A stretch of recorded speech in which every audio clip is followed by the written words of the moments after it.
Pria ini pergi ke warung rempah-rempah di pasar sayur. Dia bilang dia perlu membeli dinamit. Saya ingin membeli batu bara. Sang pemilik mengubah ekspresi wajahnya segera setelah mendengar ini.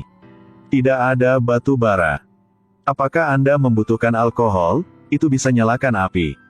Tahu pria ini tidak bisa disentuh. Dia mengeluarkan kotak bumbu besar. Buka, di dalamnya semua bahan peledak C4. Putra konyol sang pelanggan baru saja mengulurkan tangan dan menyentuhnya. Sang pemilik langsung memanggilnya si bodoh.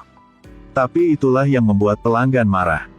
Setelah membeli 2 kotak bahan peledak, pria itu meraih leher sang pemilik toko.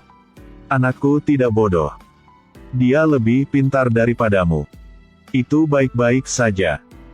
Tapi nyatanya, apa yang dikatakan Kun Kong itu benar. Bocah bodoh itu benar-benar pintar. Dalam transaksi besar, Kun Kong telah mencapai kerjasama jangka panjang dari pelanggan. Namun, ketika pelanggannya pergi, dia telah memprovokasi Kun Kong.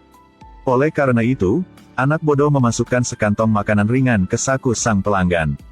Anak menunjukkan ekspresi bodoh itu, sebenarnya tidak bodoh. Tidak ada banyak berpikir tentang tindakannya. Tetapi ketika pelanggan telah pergi, si bodoh itu mengambil remote dan menekan tombol di atasnya. Ada suara bip di dada sang pelanggan. Itulah bom kecil.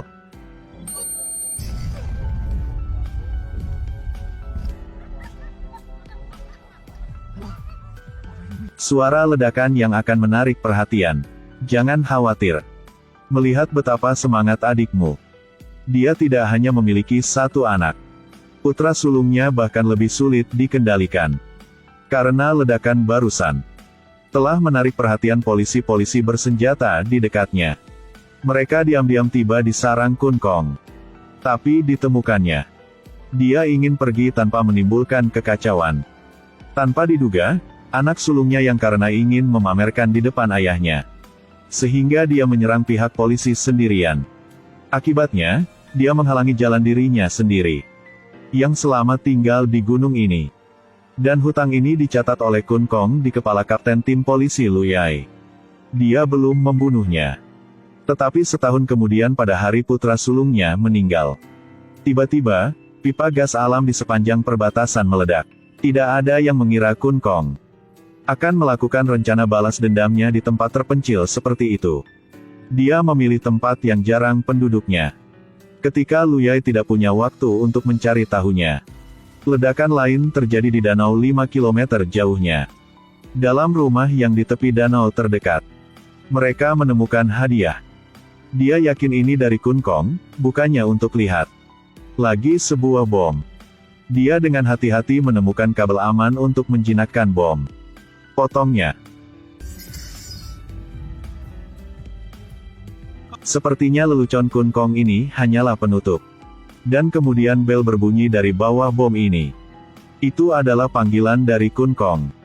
Teman lama, akhirnya mendengar suaramu. Apakah Anda yang meledakkan pipa gas alam? Bagaimana, sukanya, kan? Katakan saja. Anakku yang meninggal setahun yang lalu. Bagaimana bisa kamu mengembalikannya? Kalau begitu, membidik padaku. Hanya dirimu, belum cukup. Aku ingin lebih banyak orang dikuburkan dengannya. Ternyata dia merencanakan semuanya. Dia ingin bermain game dengan Lu Yai. Jika kamu tidak memainkan game ini, akan ada yang harus mati. Dalam 24 jam. Dia akan menanam bom di 3 tempat yang berbeda. Setiap bom sangat kuat. Jadi bisa membunuh puluhan nyawa. Seorang pencuri yang tua seperti Kun Kong memahami dengan jelas bahwa cara terbaik untuk menghancurkan detonator adalah bukan membiarkan Lu Yai mati, tetapi membiarkannya menghitung mundur waktu bom meledak. Dan dia sendiri tidak bisa menjinakkan bom. Tahap pertama permainan. Dia memposting gambar sebuah danau. Bendungan ini akan meledak dalam 1 jam. Dan hilir bendungan ini berpenduduk sekitar 20.000 jiwa. Lu Yan dan rekan satu timnya memikul tanggung jawab berat yang adalah menjinakkan bom bawah laut. Mereka dapat melihat gambar lengkap bom tersebut. Tapi tak ada harapan. 10 meter dari atas ke bawah. Ada bom setiap meter. Dan hal yang paling banyak membunuh orang adalah detonator bawah air. Benda ini diatur pada tekanan air tetap. Jika memindahkannya ke atas atau ke bawah lebih dari 10 cm, perangkat akan secara otomatis dinyala.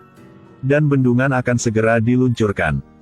20.000 nyawa di hilir bendungan akan mati saat itu. Pada saat berbahaya, Luya timbul cara.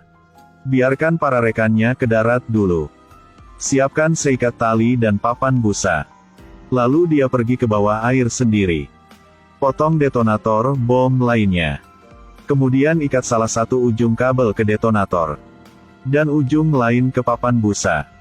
2 orang bergerak secara bersamaan di bawah air dan di atas air. Pindah saja ke lokasi yang aman. Ledakan itu tidak akan banyak berpengaruh di bawah air. Tunggu sampai bergerak cukup jauh. Keduanya segera berbalik dan pergi. Tapi kecelakaan terjadi.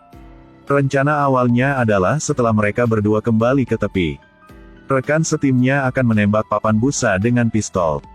Tapi siapa sangka, papan styrofoam itu tiba-tiba pecah.